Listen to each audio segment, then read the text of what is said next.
Oke, hai semuanya. Dan di video kali ini aku akan mengulas alur cerita dari film Korea yang berjudul Layanan Khusus Salon Kecantikan. Film ini menceritakan tentang sebuah salon kecantikan yang dikelola oleh sepasang saudara perempuan. Namun sayangnya, salon itu selalu saja sepi pelanggan. Oke lah, seperti apa cerita lengkapnya, Wak? Ayo kita langsung aja berangkat ke ceritanya, Wak. Di awal film kita akan diperlihatkan dengan seorang perempuan yang sedang berjalan menuju salon milik kakaknya. Perempuan tersebut bernama Yongmin dan ini kakaknya bernama Sayong. Di sini Yongmin kemudian mengatakan pada kakaknya itu kalau salon yang mereka berdua kelola ini terus-terusan sepi seperti ini, maka salonnya akan bangkrut. Sementara itu, Sayong juga terlihat kebingungan sebab diceritakan dia juga memiliki hutang yang cukup banyak kepada seorang rentenir. Saat sedang berbincang-bincang, tiba-tiba saja datang seorang pria ke salonnya. Namun ternyata pria tersebut itu bukanlah seorang pelanggan.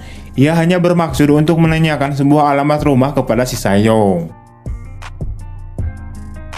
Keesokan harinya saat Sayong sedang di salonnya, tiba-tiba saja datanglah om rentenir yang bertujuan untuk menagih hutangnya si Sayong. Akan tetapi, dikarenakan salonnya sedang sepi pelanggan, ia kemudian mengatakan pada om rentenir itu bahwa ia belum bisa untuk membayar hutangnya dan meminta waktu lagi. Beralih ke scene yang lain, terlihat Yongmin yang sudah mencoba melamar pekerjaan lain ke sana kemari. Namun pada akhirnya usahanya itu sia-sia saja, sebab ia ditolak oleh semua tempat pekerjaan sehingga hal itu pun membuatnya menjadi semakin frustasi. Mereka berdua pun akhirnya frustasi dengan hidupnya masing-masing. Singkatnya, Yongmin lalu mengajak kakaknya itu ke suatu bar untuk mabok-mabok jiwa sambil membicarakan masa depan salon milik kakaknya itu. Di sini, Yongmin kemudian menyarankan kepada kakaknya itu bahwa harus ada sesuatu yang baru terhadap pelayanan kepada para pelanggan, agar salonnya itu menjadi maju dan memiliki banyak pelanggan. Keesokan harinya, Yongmin pun datang ke salon kakaknya dengan dandanan yang cukup menor untuk memulai rencana gilanya, agar salon kakaknya itu menjadi banyak pelanggan. Di malam harinya, terlihat seorang pria yang merupakan pelanggan pertamanya si Yongmin pun akhirnya datang. Yongmin kemudian menyambutnya dengan baik dan mulai melaksanakan apa yang telah ia rencanakan, yaitu dengan memberikan pelayanan yang mesra terhadap pelanggannya itu. Sementara itu, Sayong yang tidak tahu apa-apa tentang rencana adiknya itu, ia pun hanya bisa memperhatikannya. Dan alangkah terkejutnya dia saat si Yongmin membuka bajunya dan memberikan pelayanan yang berlebihan, di mana pelayanan tersebut adalah memberikan servis kepada pelanggannya dalam artian memberikan pijit plus-plus. Atau pada akhirnya mereka bermantap-mantap, wah. Setelah selesai bermantap-mantap, terlihat pelanggan tersebut sedang membayar dengan harga yang cukup mahal. Sementara itu, Yongmin dan Sayong pun terlihat sangat senang karena penghasilan di hari pertama membuka salon plus-plus pendapatannya cukup besar. Di malam harinya, Sayong kemudian meminta adiknya itu untuk mengajarinya bagaimana cara melayani dan memuaskan pelanggan. Mendengar hal itu, Yongmin lalu mengajarkan kakaknya itu dengan sebuah pisang.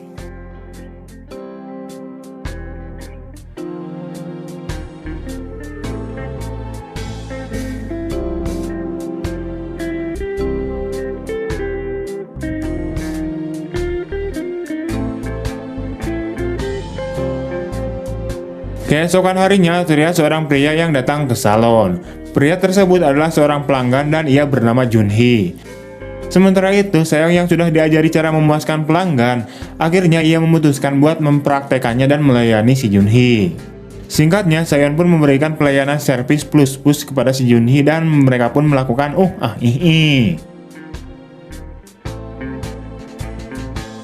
Setelah selesai bermantap-mantap, saat si Junhee akan membayar, ia pun sangat kaget dan terkejut atas tagihan biayanya yang cukup mahal sekali. Namun setelah Sayong mendekati dan merayu si Junhee, pada akhirnya ia pun terlihat tidak keberatan dan membayarkan dengan tagihan yang telah ditentukan. Di malam harinya, mereka berdua pun terlihat sangat senang atas penghasilan yang mereka dapatkan hari ini. Singkatnya, mereka kemudian pergi ke sebuah bar untuk merayakannya dengan cara mabok-mabok ciu dan makan-makan soto ayam.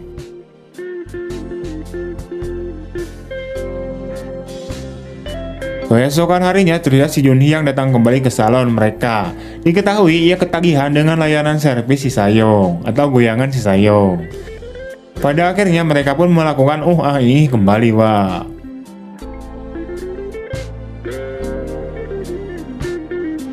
Singkatnya, kabar tentang adanya salon yang menyediakan servis pus-pus itu pun beredar dengan cepat. Sehingga hari demi hari salon mereka selalu ramai pelanggan, dan di sini terlihat banyak sekali para lelaki hidung belang yang sedang mengantri untuk diservis otongnya. Sementara itu, Yeongmin dan Seong pun sangat sibuk untuk melayani mereka satu persatu. Beberapa hari kemudian terlihat Yeongmin yang sedang gembira karena hasil dari kerja kerasnya itu, kini ia telah berhasil membeli sebuah apartemen dengan harga cash tanpa DP. Sementara itu, Seong juga mendatangi seorang rentenir untuk melunasi hutang-hutangnya. Dan pada akhirnya ia terbebas dari jeratan hutang-hutangnya. Singkat cerita, di malam harinya saat salon mereka ingin tutup, tiba-tiba saja mereka kedatangan seorang pelanggan pria yang masih muda. Pria di bawah umur tersebut kita panggil saja sebagai Jae. Di sini Jae begitu kaget kenapa cewek di salon itu pakaiannya sangat menggoda iman sekali. Singkatnya, tanpa pikir panjang, Yeongmin dan Seong pun langsung melayani si Jae dengan penuh kehangatan. Sementara itu, Jae hanya bisa pasrah diberikan kehangatan oleh mereka.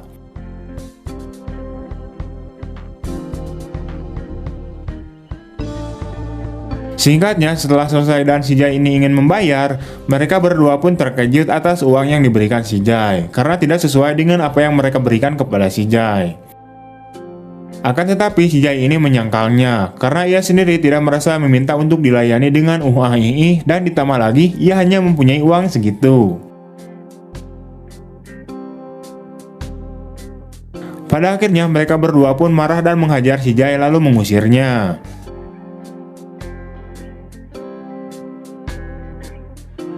Pada keesokan harinya, si Jae yang kemarin tidak membayar jasa servis plus-plus kepada mereka, ia terlihat datang kembali ke salon mereka.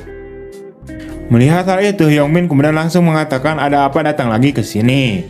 Namun tidak disangka dan tidak diduga-duga, si Jae ini ternyata membawa seorang polisi, di mana ia telah melaporkan kepada polisi itu bahwa ia telah diperkosa dan dianiaya oleh kedua wanita pemilik salon ini.